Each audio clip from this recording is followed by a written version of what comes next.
President Joe Biden held a very high-stakes press conference yesterday as part of the NATO summit. This was billed even by people on his team as a, quote, big boy press conference. Understand that the point of this press conference was to allay fears about his fitness for office, to appear not to be confused in the ways that he was in the June 27th debate. And we are going to review this press conference, and I am going to give you, as I always do, my completely frank and honest assessment. Increasingly, elements of my audience are furious with me because I won't denounce Biden and demand he step down, or because I won't completely ignore the fact that there are concerns about Joe Biden's fitness. If I did either of those, I would be doing you a disservice. So I am going to tell you what I saw and tell you the good and the bad and the ugly. I'll tell you the ugly. Within a 90-minute period at the press conference, Biden referred to his Vice President Kamala Harris as Vice President Trump, and he referred to President of Ukraine Volodymyr Zelenskyy as President Putin. These were really bad moments in different ways. Here is Biden in the press conference referring to Kamala Harris as Trump. As you can see, I'm not hiding this from you. Mr. President, your political future has hung over the NATO summit a little bit this week. Speaker Pelosi made a point of suggesting that your decision on whether to stay in the race was still open. George Clooney and a handful of lawmakers have called on you to step aside. Reuters is reporting tonight that UAW leadership is concerned about your ability to win. UAW just endorsed me, but go ahead. Thank you. My question for you is, how are you incorporating these developments into your decision to stay? And separately, what concerns do you have about Vice President Harris's ability to beat Donald Trump if she were at the top of the ticket? Look, I wouldn't have picked Vice President Trump to be vice president, but I think she was not qualified to be president. Okay, that's not good. It was a slip up. It's not good at all. We also saw Secretaries Blinken, Austin, and National Security Advisor Jake Sullivan react to that. Blinken and Austin look concerned. Jake Sullivan sort of goes to grimace and then kind of catches himself. I wouldn't have picked Vice President Trump to be vice president, but I think she was not qualified to be president. So let's start there. Okay, not a good moment. At the end, in the chaos where the people who didn't get called on try to yell questions up, Peter Alexander explained to Biden, you referred to Harris as Trump. Trump is now mocking you. How do you combat that?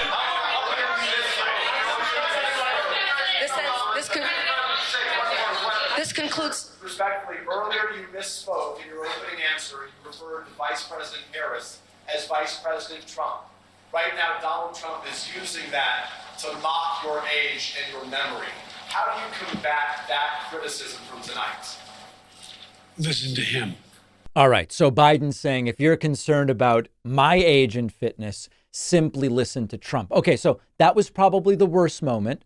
About 90 minutes before the press conference, in a press conference with the Ukrainian president, Zelenskyy, Biden referred to Zelenskyy as Putin, and he did immediately correct himself. And now I want to hand it over to the president of Ukraine, who has as much courage as he has determination. Ladies and gentlemen, President Putin. President Putin. He's going to beat President Putin. President Zelenskyy. I'm so focused on beating Putin, we got to worry about it. Anyway, Mr. President. I'm better. You are a hell of a... Okay. So these were the worst moments from the two events. We will get to the foreign policy in a moment. Joe Biden was asked about taking a cognitive test. Here was his answer. About the question of health exams. And you said you take a cognitive test every day in this job. Are you open to taking another physical or test before the election? Governor Whitmer of Michigan, for instance, said it wouldn't hurt to take a test. Well, look, two things. One, I've taken 3 significant and intense neurological exams by a neurologist.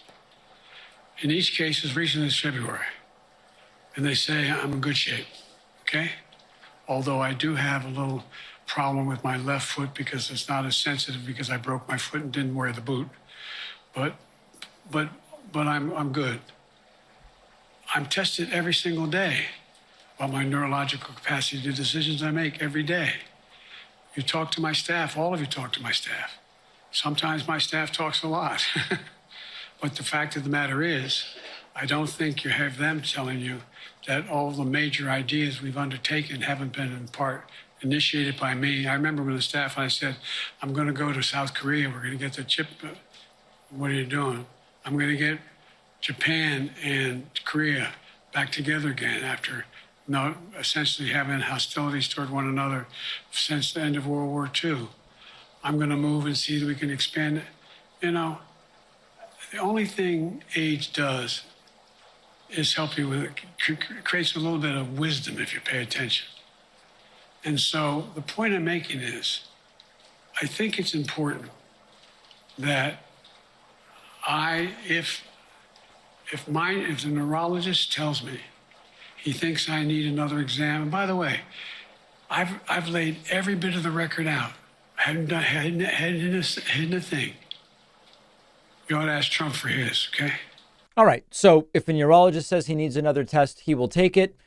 Sort of rambling a bit, but being clear that it's a question of what doctors recommend. Now, maybe the most important part substantively, as far as the campaign goes of the press conference, was when a reporter asked if you were shown data by your team that Kamala Harris polls better than you do against Trump, would you consider getting out? And he said, only if they came to me and said, you can't win. It's not just about Harris polling better. It's Biden being told he can't win. Earlier explained confidence in your vice president. Yes. If your team came back and showed you data that she would fare better against former President Donald Trump, would you reconsider your decision to stay in the race? No, unless they came back and said, there's no way you can win. Me. No one's saying that. No poll says that. Okay. Thanks. All right. So that was the official end, although some questions were shouted up after.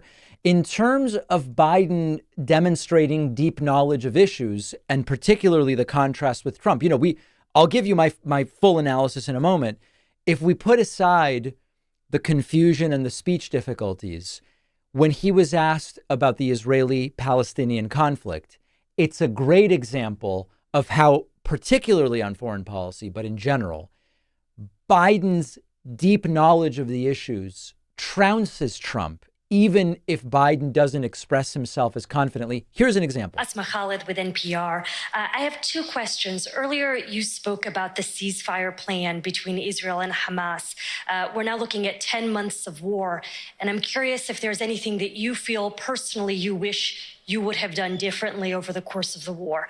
And then secondly, if I may, I wanted to ask you about your presidential campaign. I remember covering your campaign in 2020, and there was a moment where you referred to yourself as a, quote, bridge candidacy, a transition to a younger generation of leaders.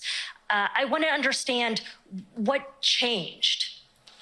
Two things. Let's go back to when you talked about would I have changed anything that's happening with Israel and the Palestinians and the Palestinian movement. The answer is, as you recall, from the very beginning, I went to Israel, but I also got immediate contact with al-Sisi in Egypt. I met with the King of Jordan. I met with most of the Arab leaders to try to get a consensus going as to what had to be done to deal with getting more aid and food and medicine into the Gaza Strip. And we pushed it really hard. And Israel occasionally was less than cooperative, number one.